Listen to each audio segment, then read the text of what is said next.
Hello students, hope you guys are doing well and आप बहुत अच्छे से अपनी फैमिली, अपनी हेल्थ और स्टडीज़ का ध्यान रख रहे होंगे इस क्वारंटाइन पीरियड में। तो आज हम स्टार्ट कर रहे हैं 10th क्लास का सबसे important chapter regarding chemistry, carbon and it's compounds.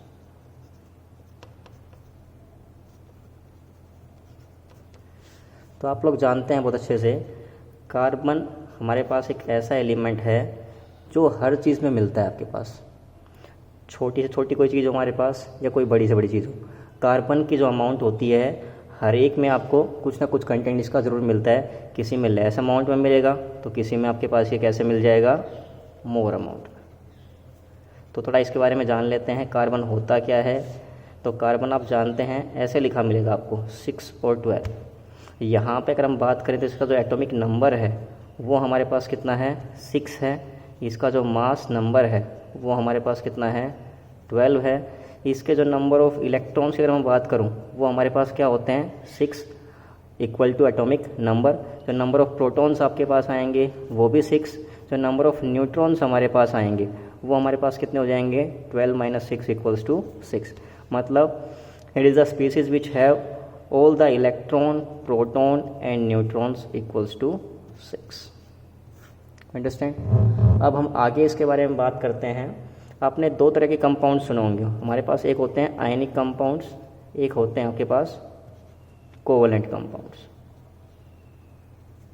क्या डिफरेंस होता है, कैसे इनको हम स्टडी करते हैं, तो आपने इनके बारे में सिंपल सी बात सुन रखी होगी आयनिक कंपाउंड्स के बारे में।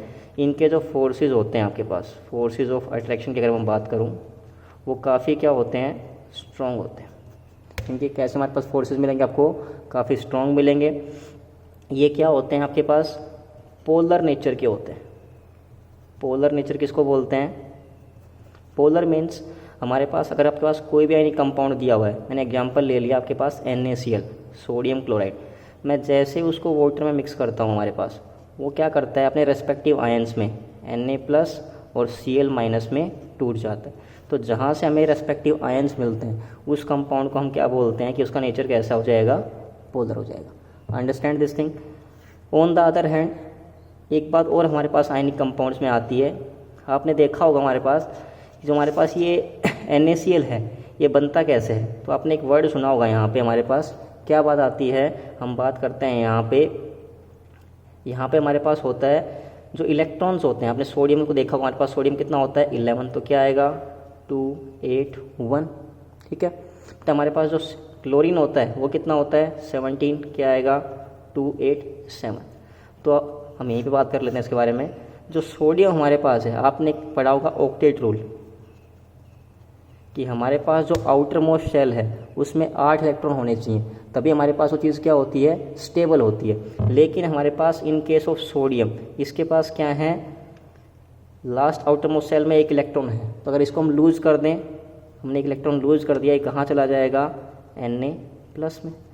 यहाँ था ये 2 8 1, हमारे पास यहाँ कैसा हो गया, ये 2 8 की फॉर्म में आ गया। अब हमारे पास सेम ऐसे Cl कितना था, 2 8 7। जो इलेक्ट्रॉन इसने लूज़ किया उसको ये क्या कर लेगा, गेन, और कहाँ चला जाएगा, Cl- की फॉर्म में। मतलब यहाँ पे हो क्या रहा है, ये क्या आ गया, 2 8 8। यहाँ पे हो ये रहा है, सोडियम ने जो इलेक्ट्रॉन लूज़ किया वो Cl ने क्या कर लिया, गेन कर लिया। मतलब इसका एक इलेक्ट्रॉन गया जिसने किसको ले लिया, हमारे पास Cl ने क्या कर लिया, उसको गेन कर लिया। मतलब यहाँ बेसिकली हो क्या रहा है हमारे पास, transfer of electron. Transfer of electron, जहाँ ट्रांसफ़र ऑफ इलेक्ट्रॉन होता है हमारे पास वहाँ बनते हैं आपके पास आयनिक बॉन्ड्स। और जहाँ जिन कंपाउंड्स में आयनिक बॉन्ड्स बनेंगे उनको हम क्या बोलते हैं, आयनिक कंपाउंड्स। क्लियर है इतनी बात, यहाँ तक कोई डाउट, आगे चलते। अब हमने आयनिक कंपाउंड्स के बारे में बात कर ली, अब हम बात करते हैं कोवलेंट कंपाउंड्स क्या होते हैं फिर। क्योंकि हमें इस चैप्टर में क्या पढ़ने हैं, सारे कोवलेंट कंपाउंड्स ही पढ़ने हैं। यहाँ हमारे पास बेसिकली क्या आता है, वहाँ हमारे पास आया था ट्रांसफ़र ऑफ इलेक्ट्रॉन। यहाँ आपके पास क्या आने वाला है, यहाँ हमारे पास होगा बेसिकली, हम इसको वर्ड से बोलते हैं म्यूचुअल शेयरिंग ऑफ इलेक्ट्रॉन। जहाँ म्यूचुअल शेयरिंग ऑफ इलेक्ट्रॉन्स होती है वहाँ बनते हैं हमारे पास कोवलेंट बॉन्ड्स, और जिन कंपाउंड्स में कोवलेंट बॉन्ड्स बनेंगे उनको हम क्या बोल देंगे, कोवलेंट कंपाउंड्स। तो अब समझते हैं शेयरिंग नाम की चीज़ होती क्या है। हमने एग्जांपल लिया कार्बन का ही, कार्बन था 6, ठीक है। इसके अगर मैं लिखना चाहूँ इलेक्ट्रॉनिक कॉन्फ़िगरेशन, तो हमने ये 9th क्लास में सीखा था कैसे लिखते हैं। पहली शेल में आएंगे इलेक्ट्रॉन 2, अगले में कितने बचे हमारे पास, यहाँ पे 4, तो इसके हमारे पास क्या आ गई 2 4। अब हमें क्या करना है, इस आउटर मोस्ट शेल में 8 इलेक्ट्रॉन चाहिए। वो कैसे आ सकते हैं, यहाँ पे 2 केस हो सकते हैं। कार्बन क्या करे, 4 इलेक्ट्रॉन्स का गेन कर ले, और जहाँ गेन ऑफ इलेक्ट्रॉन होता है वहाँ बनता है एनायन, मतलब क्या बनेगा C4 माइनस आयन। अब देखो C4 माइनस इसने एक एनायन बना तो लिया, लेकिन ये एनायन कैसा है हमारे पास, अनस्टेबल है। अनस्टेबल क्यों है, बिकॉज हमारे पास यहाँ पे क्या आ गया, इसका क्या है, ये बहुत हाईली अनस्टेबल हो जाएगा, because it is very difficult कि इसका जो न्यूक्लियस है वो अपने पास क्या रखेगा, 6 प्रोटॉन, और उसके साथ हमारे पास क्या आएंगे 10 इलेक्ट्रॉन। क्यों, 6 तो इसके पास पहले थे ही, 4 इसने क्या कर लिए, गेन कर लिए। तो हमारे पास क्या हो रहा है, इसके न्यूक्लियस में हमारे पास क्या आएगा कि इसके न्यूक्लियस हमारे पास 6 प्रोटॉन तो हैं ही, इसके साथ हमारे पास जो आउटर मोस्ट सेल्स हैं वहाँ पे क्या है 10 इलेक्ट्रॉन रिवॉल्व कर रहे हैं, जो हमारे पास क्या हो जाएगा, काफ़ी अनस्टेबल हो जाएगा, बिकॉज इसका साइज़ भी क्या होता है, काफ़ी स्मॉल होता है। तो हमारे पास ये पॉसिबिलिटी तो क्या हो गई, कैंसिल। सेकंड ट्राई कर लेते हैं। इसने मान ले क्या कर दिया, 4 इलेक्ट्रॉन लूज कर दिए, कहाँ चला जाएगा, C4 प्लस में हमारे पास। अगेन हमारे पास यहाँ पे जो कैटायन बना है ये भी कैसा है, अनस्टेबल है। ये कैटायन अनस्टेबल क्यों है हमारे पास, because it would require a large amount of energy to remove 4 electrons leaving behind a highly charged cation with 6 protons in the nucleus, 6 protons in the nucleus holding only 2 electrons। मतलब क्या कहना चाह रहे हैं कि हमारे पास हमें इसमें यहाँ पे 6 इलेक्ट्रॉन थे, उसमें से 4 निकालने हैं, तो उसके लिए क्या करनी पड़ेगी, काफ़ी ज़्यादा अमाउंट में एनर्जी इसको देनी पड़ेगी उन इलेक्ट्रॉन्स को वहाँ से निकालने के लिए। तो हमारे पास ये चीज़ क्या हो जाएगी, पॉसिबल नहीं हो पाएगी कि हमारे पास कोई ऐसा हम स्पीसीज बनाए जिसमें 6 प्रोटॉन हो और हमारे पास साथ में क्या आए, 2 इलेक्ट्रॉन आए। तो हमारे पास क्या है, यहाँ पे दोनों पॉसिबिलिटी हमारे पास क्या हो गई, गलत प्रूफ हो गई। जो हमारे पास किस केस में आए, सही थी हमारे पास आयनिक कंपाउंड्स में। हमने क्या किया था, आयनिक कंपाउंड्स में Cl ने क्या किया था, गेन ऑफ इलेक्ट्रॉन क्या बनाया था, Cl माइनस, Na ने क्या किया था, लॉस ऑफ इलेक्ट्रॉन क्या बनाया था, Na प्लस, और दोनों हमारे पास क्या बन गया था, आयनिक कंपाउंड। लेकिन यहाँ हमारे पास ऐसी कोई पॉसिबिलिटी पॉसिबल नहीं है। तो हमें यहाँ पे क्या करना पड़ेगा, यहाँ हमें करनी पड़ेगी sharing of electron. Sharing of electron कैसे हमारे पास, इसको समझिए ध्यान से। हमारे पास बेसिकली क्या है, कार्बन के पास आउटर मोस्ट सेल में है 4 इलेक्ट्रॉन। अब ये ना ही 4 इलेक्ट्रॉन लूज कर पा रहा है, हमारे पास लूज करेगा तो क्या बना देगा, C4 प्लस, जो हमारे पास अनस्टेबल है। ना ही गेन कर पा रहा है, क्या बना देगा, C4 माइनस, जो भी हमारे पास कैसा है, अनस्टेबल। इसलिए ये क्या करता है, शेयरिंग ऑफ इलेक्ट्रॉन्स करेगा।